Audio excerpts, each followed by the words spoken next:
말씀 잠언 28장 13절 화면 띄었습니다. 같이 한 목소리로 합독합니다. 시작. 자기의 죄를 숨기는 자는 형통하지 못하나 죄를 자복하고 버리는 자는 불쌍히 여김을 받으리라. 율법이 산이 주는 교훈. 기독교 신학자들이 이 세상의 사람들을 네 부류로 정의를 합니다. 네 부류. 악인이나 죄인이나 착하게 사는 그런 일반인 중에서도 하나님께서 택하여 당신의 백성이 되게 하신 구원받은 사람, 이렇게 네 종류의 사람이 있다는 거예요. 악인이라고 하는 것은 수많은 사람들의 생명을 죽이는 사람, 그렇죠? 히틀러 같은 사람, 스탈린 같은 사람, 하나님이 없다고 해서 많은 사람들을 죄인의 길로, 멸망의 길로 몰아가는 사람들, 우리는 악인이라고 하기도 합니다. 만약에 성경에서 그런 인물을 찾으라고 한다면 북이스라엘의 아방을 대표적으로 예를 들 수가 있고, 그리고 남유다의 므낫세 왕, 이 므낫세 왕을 악인이다, 이렇게 예를 들어 말할 수 있다는 거예요. 죄인들은 신의 존재를 의식을 합니다. 그렇다고 해서 가던 자신의 그 죄인의 그 멸망의 길을 회개를 하고 돌이키는 자는 아니에요. 죄인들은 끝까지 자신의 그 죄의 길을 걷다가 멸망 가운데 가는 자들을 성경은 말하고 있다는 거예요. 여러분, 가끔 사람들을 만나면 이런 말을 하는 경우가 있어요. 우리 남편은, 우리 아내는 법 없이도 살 사람입니다. 착한 사람입니다. 맞죠?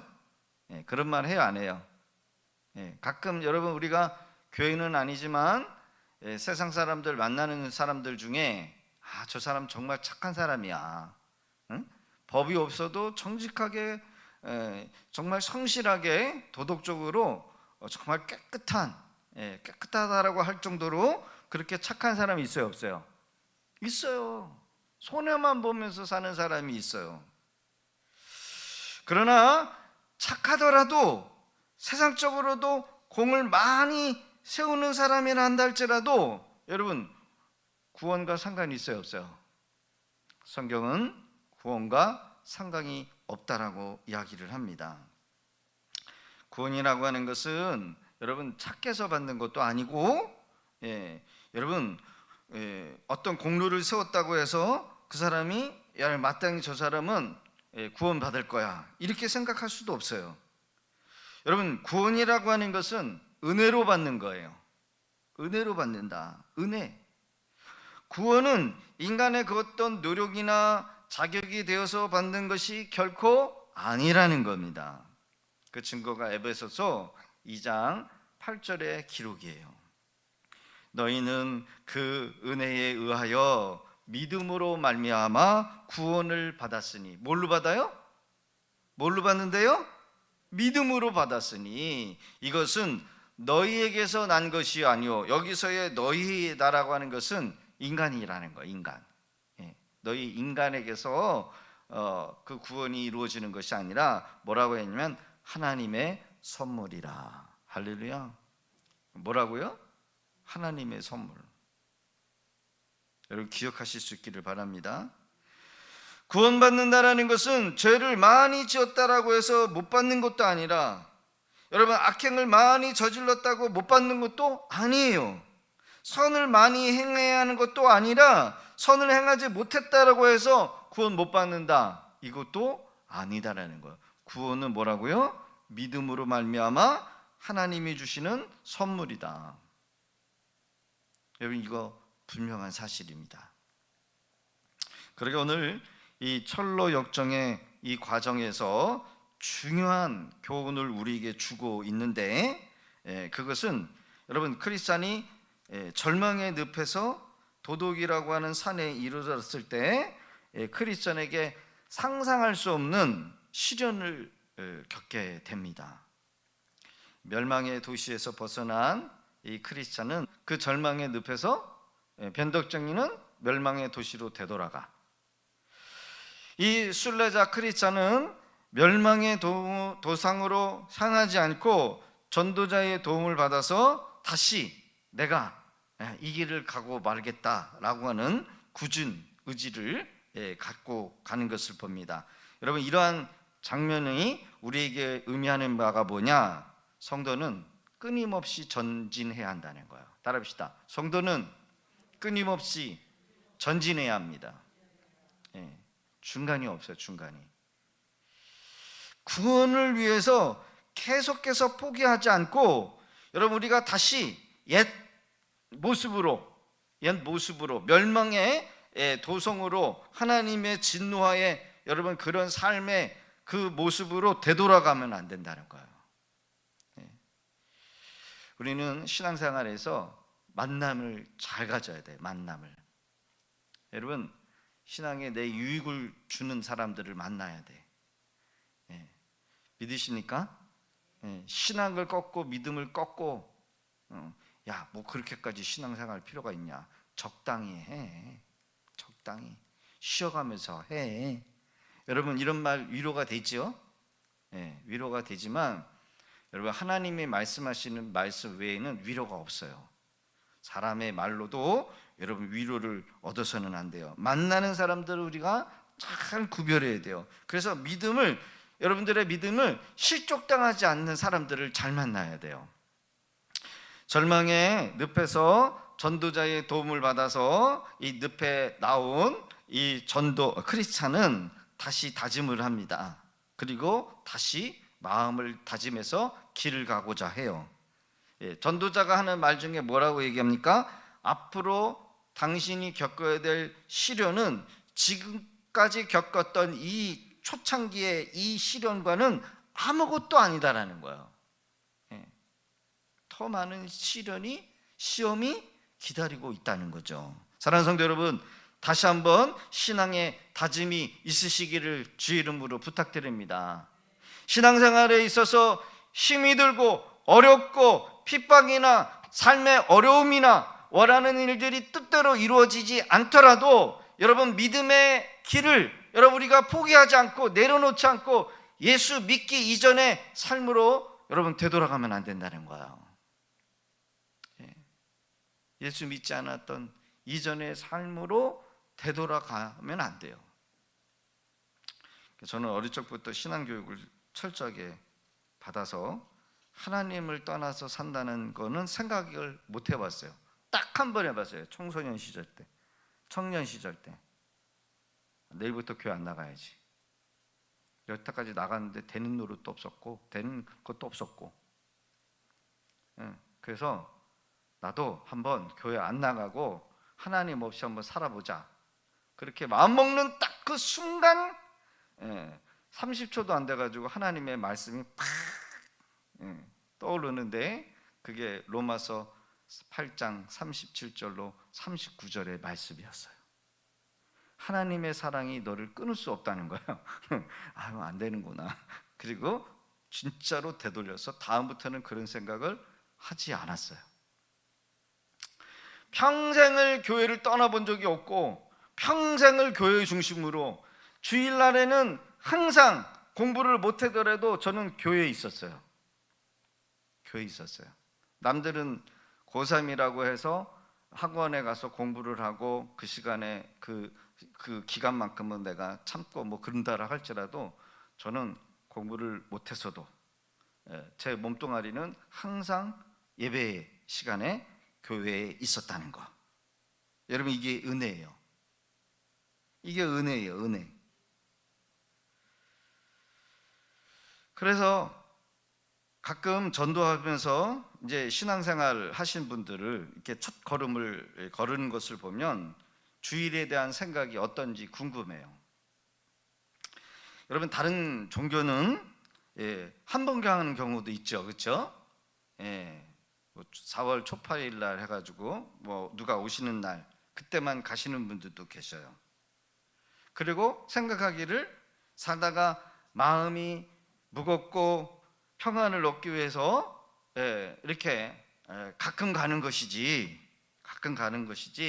교회 다니는 사람들을 보면 매주 그렇죠?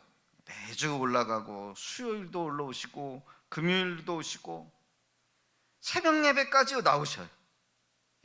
새벽 예배까지 나와요. 그럼 뭐 이렇게 예배가 많아? 예배 드리는 게 어떻게 보면 그 사람들 보기에는 합리적이지 못해. 그렇죠? 합리적이지 못해요. 여러분, 교회도 우리가 생각하기를 한번 세례 받았으면 되지, 뭐 정기적으로 출석을 하거나 다니지 않아도, 여러분, 예수 믿으면 됐지, 예수 고백하면 됐지, 굳이 뭐 매주일마다 교회에 올라와 가지고 봉사하고 헌금 드리고 내 돈 들여가면서 사람들을 만나면서 전도하고, 여러분 이럴 필요가 있어요, 없어요? 한번 생각을 해보세요. 왜 매주마다 여러분 올라오십니까? 1년에 한 번 올라오시든지 아니면 죽을 때 헌금 내고 시험 들고 그럽니까? 다른 종교들처럼 여러분 중요한 크리스마스 때나 한 번 올라오시든지 아니면 1년 이게 넘어가는 송구 영신 예배 드릴 때 와가지고 목사님한테 안수받고 1년 내내 여러분 신앙생활을 편하게 하실 수도 있잖아요. 하실 수 있잖아요. 여러분, 철로역정의 크리스천은 왜 그리 어려운 고생길, 좁은 문, 좁은 길을 찾아 그 고난의 길을 걷고자 하는 것일까? 왜 그럴까요? 성경을 읽으면 읽을수록 계속해서 무거운 짐만 늘어가요. 무거운 짐만 늘어가요. 읽으면 읽을수록 죄만 얘기하고 마음에 평안을 주지 못해요. 여러분, 신앙생활은 행복해야 되고 평안하기 위해서, 풍요로움을 얻기 위해서, 많은 사람들에게 인정을 받기 위해서 주목받으면서 자랑하면서 살아가는 그런 길이 아니라, 좁은 문, 좁은 길, 낮아지고 섬기고 나는 아무것도 아닙니다 자신을 부인하면서 살아가는 길을 옳은 길이라고 가르치고 있어요. 이러한 질문이 크리스찬이 절망의 늪에서 벗어나서 다시 순례의 길을 걷고자 했을 때, 그가 고생해가지고 언덕에 이르렀을 때 두 번째 만났던 세상, 누구? 잘난 사람이라고 하는 이름을 가지고 있는 사람에게서도 들렸던 말이에요. 잘난 사람, 세상 잘난 사람. 세상 잘난 사람이라고 하는 사람은 이 전도자를 뭐라고 취급하냐면 미친 사람으로 취급하고 있어요. 정신 나간 사람으로 취급하고 있어요. 크리스찬에게 이제껏 보니까 고생해서 무거운 짐을 메가지고 여기까지 크리스찬에 대해서 비웃는 말을 늘어놓고 있어요. 너 뭘 그렇게 고생스럽게 그 길을 가느냐. 전도자가 미친 사람이, 정신 나간 사람이 한 말을 뭘 그렇게 보지도 못하고 내가 경험하지 못했던 그 천상의 나라를 네가 지금 믿으면서 그 길 가려고 애를 쓰느냐. 왜 쉬운 길이 있고 편한 길이 있고 그런데 왜 네가 그런 고생길 가느냐. 이렇게 비웃으면서 조롱을 해요. 우리가 신앙생활하면서 봉사하고 고생하고 헌신하는 것에 대해서 여러분, 믿음이 없는 사람이 보면 볼수록 한심하게 여기는 것은 당연합니다. 그렇죠? 비웃는 사람들이 있어요. 맞습니다. 믿음이 없는 사람은 어떻게든지 우리가 주님께 충성하고 봉사하는 것 그 자체를 싫어하기도 하지만 한심하게 여러분 생각하도록 여긴다는 거예요. 한심하게. 지금 너 뭐 하는 거냐? 사랑하는 성도 여러분, 우리가 주님을 위해서 봉사하고 헌신하는 것인 줄로 믿습니다. 우리의 자랑, 우리의 의를 드러내기 위해서 하는 것이 아니에요. 신앙생활은 외로워서, 힘들어서 어딘가에 누군가의 위로를 얻으려고 하는데, 그래도 불교보다는, 남녀 호랭교기보다는, 대순 진리기보다는, 그래도 천주교보다는 기독교가 좀 나은 것 같아. 그래서 좋은 목사님의 설교 듣고 좋은 화려한 그런 교회 가가지고 말씀을 듣는 거, 여러분 그러기 위해서 온 것도 아니에요. 그렇죠? 만약 이것이 주님을 위한 일이 아니라고 한다면 우리는 또다시 다른 시험에 들 수밖에 없다는 거예요. 여러분 무슨 일을 하든 신앙에 있어서 여러분 사람들에게 보이기 위해서, 외로워서 우리의 의를 드러내기 위해서 여러분 우리가 주님의 일을 하는 것이 아니라 우리가 하나님의 은혜를 입어서 하나님을 섬기고 하나님의 백성으로 여러분 우리가 충성 봉사해야 되는 줄로 여러분 믿으실 수 있기를 바랍니다. 사람들에게 칭찬받기 위해서, 인정받기 위해서 하는 것이다라고 한다면, 만약 그런 사람, 그런 마음이 있다라고 한다면, 만약 사람들이 알아주지 않거나 인정해주지 않으면 이 사람은 언젠가는 시험 들어요. 언젠가는 내가 뭔가 했는데, 내가 뭔가 봉사했는데 나를 안 알아줘? 내가 이렇게 봉사하고 이렇게 헌신을 하는데, 내가 이렇게 헌금을 드리고 내가 11조도 1등으로 많이 하는데 내가 하는 말을 알아두지 않아? 내가 한 말을 무시해? 여러분이 생각해야 안 할까요? 해요. 반드시 넘어져요. 여러분 우리가 봉사하고 헌신하고 섬기는 것은 먼저 우리가 하나님께 큰 은혜를 받았다라는 사실을 기억해야 합니다. 하나님 앞에 은혜를 받았기 때문에 은혜로 봉사하고 섬기는 거예요. 왜 내가 봉사합니까? 왜 내가 섬깁니까? 왜 내가 하나님 앞에 쓰임 받습니까? 여러분 내가 하나님의 그런 은혜를 받았어요. 여러분 누가 알아주고 안 알아주면 섭섭하다라고 하는 이야기는 그 자체가 하나님의 은혜로 구원받았다는 생각을 새카맣게 잃어버리고 뭐예요? 내 의로 하는 것이다라는 것을 생각하는 사람이라는 거예요. 그러니까 시험에 넘어져요. 언젠간 부딪혀요. 그래서 내가 은혜 받아서 하나님께 하는 것이 아니라는 거예요.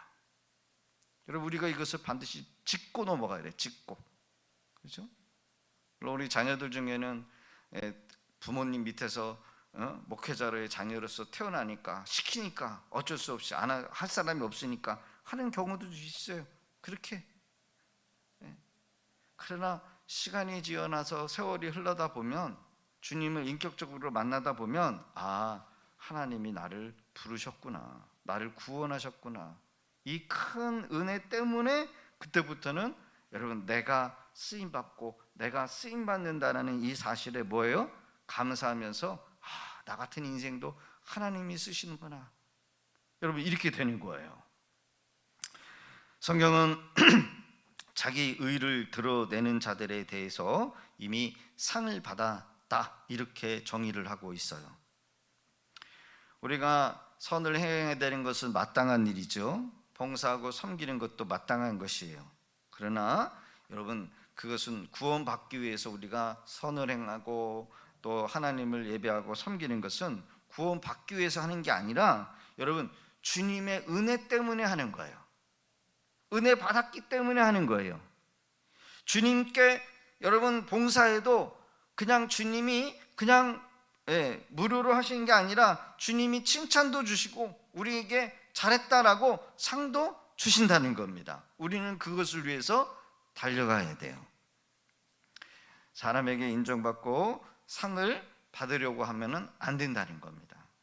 그러기에 이 세상 자랑이라고 하는 이름을 가지고 있는 이 사람이 인간의 죄성을 이용해서 내가 왜 고생스러운 길을 가려고 하느냐, 좋은 길을 놔두고 평탄한 길로 크리스찬을 가도록 설득을 해요. 아예 입을 다물어요. 그렇죠? 다물게 만들어요.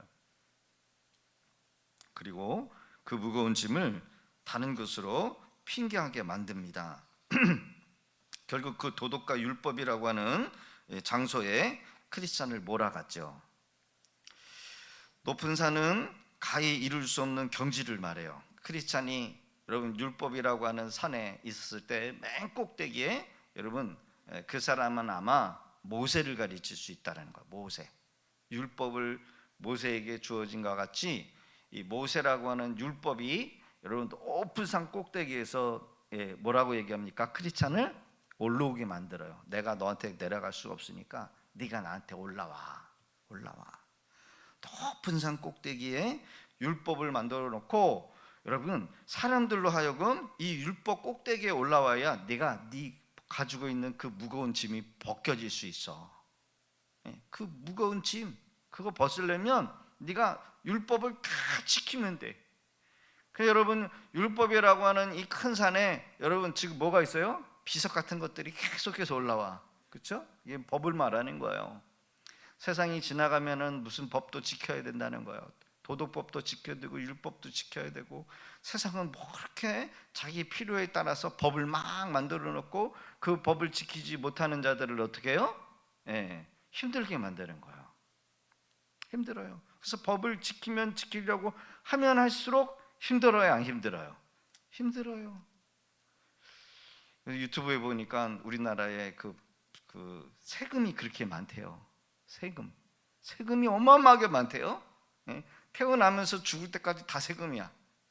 증여세, 상여세, 무슨 세, 뭔세, 뭐 세금이 말도 못하게 많아.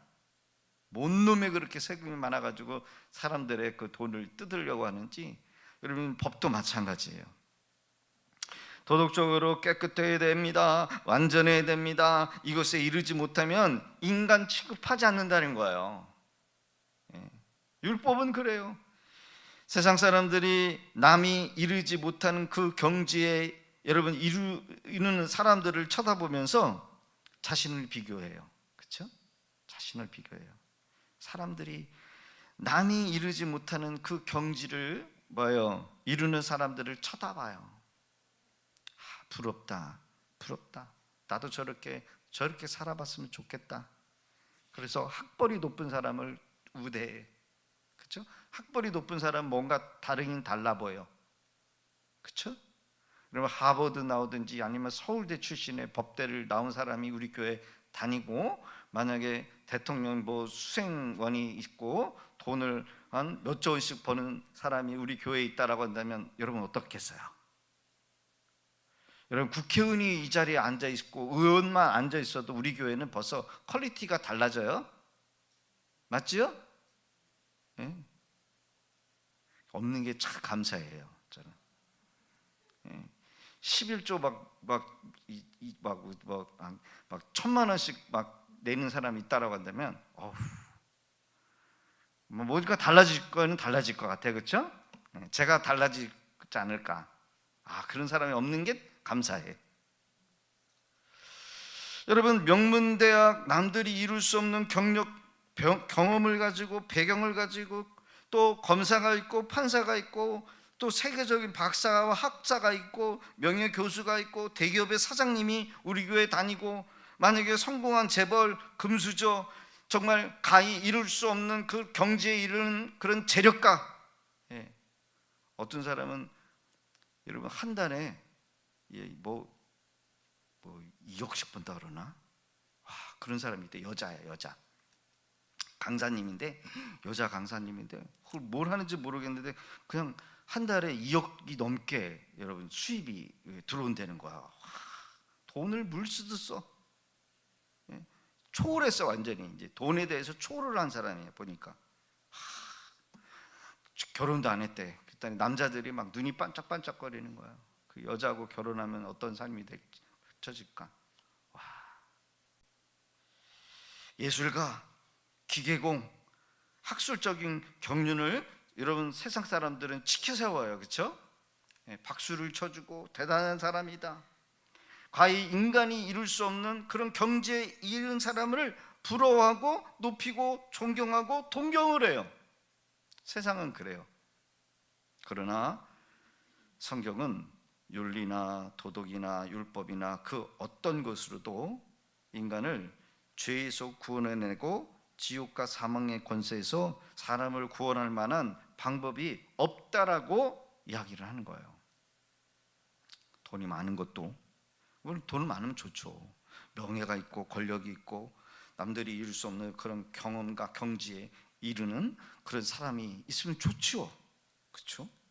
그러나 그런 것의 경지에 이른 것에 대해서 여러분 그것은 아무것도 아니라는 거예요. 성도는 하나님의 말씀으로 무장하고 있지 않으면 이 세상 잘난 사람, 이런 사람들을 만나면 속을 수밖에 없다는 거예요. 속아요. 내가 이미 다 경험해봤다. 그러니까 좋아.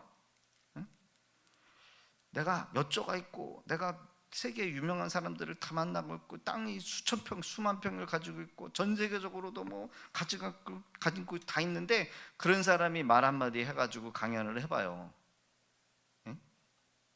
그게 진리지. 그 사람한테는 그게 진리인 거예요. 만약 트럼프가 우리 믿음의 교회에 와가지고 여러분 뭔가 얘기를 하면 아마 저보다 트럼프 말이 더 좋을 것 같아요. 그렇죠? 여러분들은 그러고 싶고 남고, 아마 우리 믿음의 교회는 뜰 거예요. 이 양곡의 조그만 구례동에 트럼프가 왔다? 와, 트럼프가 신영선 목사 교회에 왔다? 그러면요, 신영선 목사가 전하는 그 말보다 여러분 트럼프 보기 위해서 사람들이 더 많이 올 거예요. 그렇죠? 아마 여러분들도 그러시겠죠. 아, 우리 목사님 대단한 목사님이다. 근데 아무 상관없어요. 저하고 아무 상관없고, 만난 적도 없고, 이메일도 몰라요. 근데 세상은 그렇다는 거예요. 여기서 이 세상 잘난 사람이라고 하는 이름을 가지고 있는 사람이 지금 크리스찬에게는 이런 모습으로 다가온 거야. 너의 그 무거운 짐을 벗을 수 있어. 내가 인도하는 길을 가. 잠만 말고 그 길로 가. 여러분, 크리스찬의 이 무거운 짐을 보세요. 성경을 읽으면 읽을수록 더 무거워져요. 그렇죠? 우리가 세상을 따라가면 따라갈수록 더 무거워요. 그렇죠? 이것도 해야 되고 저것도 해야 되고, 맞출 거 다, 세상 따라가야 될 거 다 따라가. 남이 여행 가니까 우리도 여행 가야 되고, 남이 더 잘 사는 곳에 사니까 더 잘 살아야 되고, 남이 좋은 차 타니까 그 사람이 뒤떨어지지 않게 해서는 더 좋은 차 타야 되고, 누가 학원 보냈다고 하니까 더 좋은 학원 보내기 위해서 우리 자녀도 더 잘 키워야 되고, 그렇죠? 누구 남편이 이번에 승진했다더라. 우리 남편은 뭐야, 아무것도 아니네. 계속해서 비교하고 대조하고 열등의식 가지고 있고, 나는 이런 데서 사는데 저 사람은 더 좋은 환경에서 사는데 나는 이게 뭘까? 저 사람은 저렇게 연봉이 높고 나는 여태까지 같은 시간에 일을 해도 아무것도 아니고, 이게 도대체 뭘까? 더 무거운 거야. 더 무거워. 여러분, 하나님의 말씀으로 무장되지 못한 크리스천은 자신에게 지워져 있는 이 무거운 짐을 벗고자 세상 잘난 사람의 이 말을 믿고 율법이라고 하는 큰 산으로 향했어요. 결과가 뭐였어요? 결과가 뭐였습니까? 율법이라고 하는 큰 산은 비유적으로 묘사되어서 이 존 버년이 설명을 했지만, 성도는 하나님의 말씀으로 무장이 되어 있으면 절대로 세상을 따라 살지 않는다는 거예요. 여러분, 우리가 하나님의 말씀을 모르고 하나님의 말씀으로 무장되지 못하면 우리는 세상을 따라가요. 세상이 하는 말을 들어야 되고, 세상이 하는 것들의 비율을 다 맞춰야 돼. 누가 이거 했대더라. 누가 어디 가니까 투자했다서 돈 벌었대더라. 누가 이러니까 더 잘 되더라. 그렇죠? 여러분, 우리 믿는 사람들이요, 우리 자녀들 결혼시킬 때 보면 알아요. 저 사람이 믿음 있는 사람이 없는지를 보면 알아요. 결혼시킬 때 보면 알아요. 결혼시킬 때 보면 그 자식이 여러분 믿지 않는 사람들을 만나서 결혼한다면 그 사람의 믿음인 거예요. 그게 뜯어 말려야 돼요. 근데 이런 말 했다고 만약에 제가 부임해가지고 그런 얘기하면 저 쫓겨납니다, 교회에서. 왜 쓸데없는 얘기 하냐고. 근데 그게 사실이에요.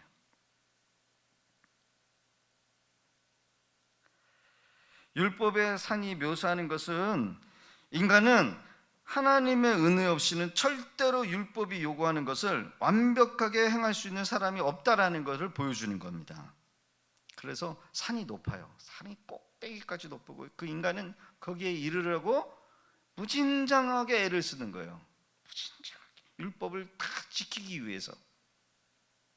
율법을 다 지키기 위해서 10개부터 딱 하나까지 다 지키려고요. 근데 중요한 것은 지키지 못하는 사람이 있는가 하면 완벽하게 지키지만은 그 율법을 가지고 뭐예요? 다른 사람을 정죄하는 데 문제가 생긴다는 거예요.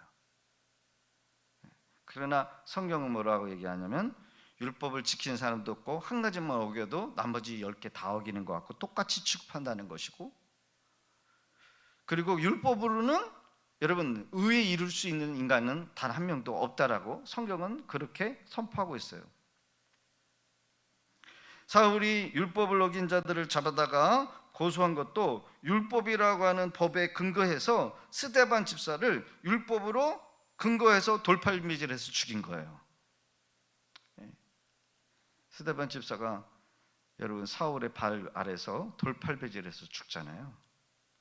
오늘 철로 역정의 이 율법의 산이 우리에게 주는 교훈이 무엇입니까? 우리가 하나님의 은혜 앞에 서야 한다는 거예요. 하나님의 은혜 앞에. 우리 스스로가 하나님의 은혜에 서서 우리 스스로도 율법으로 구원받은 사람이 아니라 하나님의 한없는 자비하심과 긍휼하심을 믿고 은혜를 받았다는 사실을 깨닫는데 우리가 알아야 돼요. 나는 이 자리에 있는 게 은혜다. 내가 예수 믿고 있는 게 은혜 때문이다. 내가 예수님을 본 적도 없고 예수님에 대해서 잘 알지도 못하는데 예수님이 믿어지는 거, 내가 죄인이라는 사실을 믿어지는 게, 이게 바로 구원받았다라고 하는 증거예요. 신학 공부를 하지도 않았잖아요. 여러분 학교 가셨어요. 성경 다 읽지를 않았지만 여러분 우리는 예수님이 살아계신 하나님이다라는 걸 알잖아요. 이게 바로 구원받은 거예요. 교회 안에 들어오는 그 어떤 사람도 하나님의 은혜로 구원받았다는 사실을 일깨워줘야 돼요. 여러분 우리가 구원받았기 때문에 하나님을 예배하고 봉사하고 섬기고 선을 행하는 것이지 구원받기 위해서 우리가 신앙생활하는 거 아니에요. 구원은 이미 받고 시작하는 거예요. 따라해봅시다. 구원은 받고 시작하는 것입니다. 구원을 받고 시작하는 거예요. 우리가 은혜 받아서 하나님을 섬기는 거고 예배를 섬기는 것이고 봉사하고 헌신하고 하는 것이지, 여러분 우리가 구원을 받기 위해서 11조 내고 감사헌금하고 또 봉사하고 전도하는 게 아니라니까요. 여러분 착각하면 안 돼요. 그러게 여러분 우리도 율법으로 다른 성도들을 판단하면 안 돼요. 이 율법의 잣대를 가지고 여러분 들어오는 교회 성도들을 정죄해서도 안 돼요. 그 자체가 큰 과오예요. 저 사람은 10년 됐고 20년 됐고 30년 됐는데 저 모양이야. 아직도 담배 피고 술 먹고 못할까? 여러분 이렇게 생각을 할 수 있고 판단을 할 수 있지만 뭐예요? 저 사람도 하나님의 은혜로 구원받은 사람이에요. 아직은 여러분 성령 안에 강력하게 역사하지 않아서 그 사람이 거듭나지는 않았지만 하나님이 그 사람들을 부르신 사람이에요. 나도 예전에 몰랐을 때는 저거보다 더 큰 실수를 한 사람이고 죄 가운데 있는 사람이에요. 아직도 옛생활 옛것을 버리지 못했던 그런 사람이었다는 거예요. 누가 나도 나를 정죄하지 않았는데 여러분 내가 우리 스스로가 다른 형제에 대해서 자매에 대해서 정죄하는 그 자체는 그거는 내가 하나님께 어떤 은혜를 받았는지를 여러분 잊어버린 사람들이라는 거예요. 그래서 신앙생활이라고 하는 것은 여러분 구원받기 위해서 하는 것이 아니라 이미 구원받은 것으로 믿고 출발하는 것이다. 그러게 우리는 여전히 연약하고 부족하고 넘어질 수 있다라는 존재를 인정해야 합니다. 죄는 미워하되 죄인은 미워해서는 안 된다라고 하는 말이 있어요. 따라합시다. 죄는 미워하되 죄인을 미워해서는 안 됩니다. 죄인을 미워해서는 안 돼요. 죄는 미워해야 돼. 죄는 따끔하게 지적을 해야 돼요. 그러나 그 죄인을 여러분요 정죄해가지고 내팽개치면 안 돼요. 율법을 통해서 죄를 철저히 깨우치게 하고 회개하는 자에게는 하나님의 은혜가 선포가 돼요. 그래요 우리는 다 약합니다. 넘어질 수밖에 없는 죄인이라는 사실을 인정하면서 사랑으로 허물을 덮어줘야 돼요. 함께 세워나가는 거룩한 공동체가 되도록 해야 한다는 겁니다. 할렐루야. 이때에도 하나님께서는 전도자를 보냈죠. 전도자의 도움을 입게 합니다. 이때 크리스천은 변명하지 않았어요.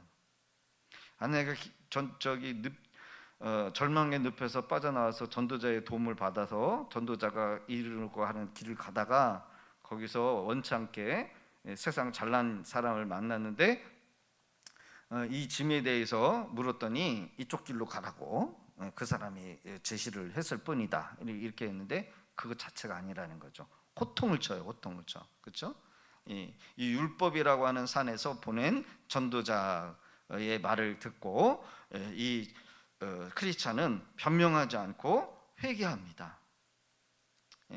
눈물로써 철저하게 회개하는 모습을 보면서 자신의 잘못을 인정했을 때 전도자가 뭐라고 얘기합니까? 하나님께서 당신의 눈물을 보셨기에 용서하셨다라고 선언을 하고 있어요. 할렐루야. 따라합시다. 자기의 죄를 숨기는 자는 형통하지 못하나 죄를 자복하고 버리는 자는 불쌍히 여김을 받으리라. 할렐루야.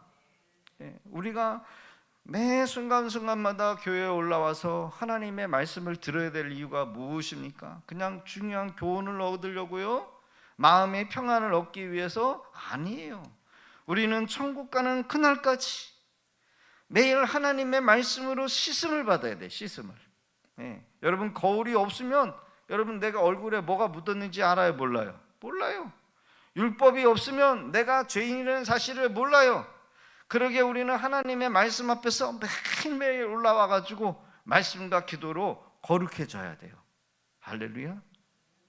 예수님이 오시는 그날까지 우리는 거룩한 신부로서 순간한 옷을 입도록 매 순간순간마다 하나님의 말씀 앞에서 여러분 우리가 거룩해져 가야 한다는 거예요.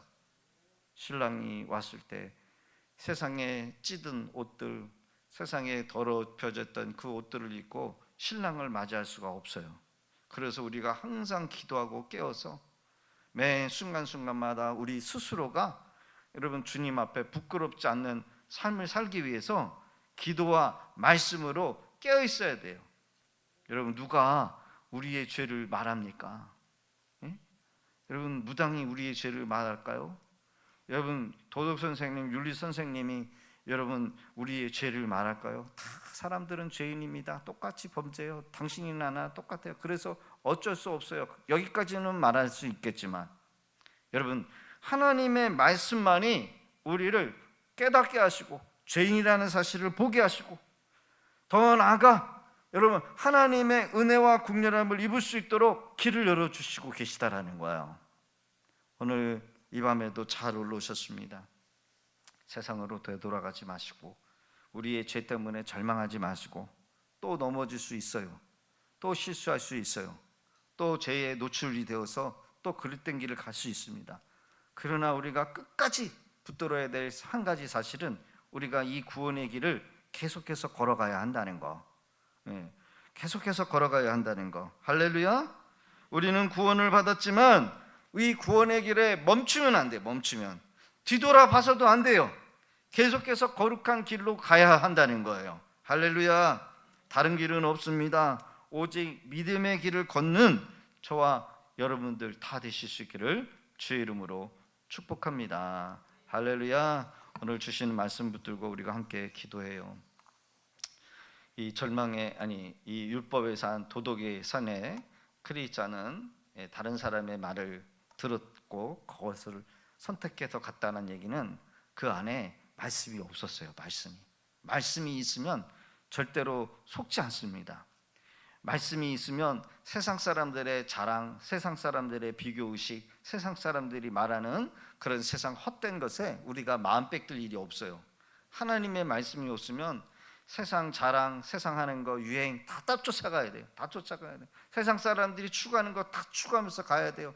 반드시 함정에 걸리고 여러분 돌이키고 후회해야 될 날들이 온다는 겁니다.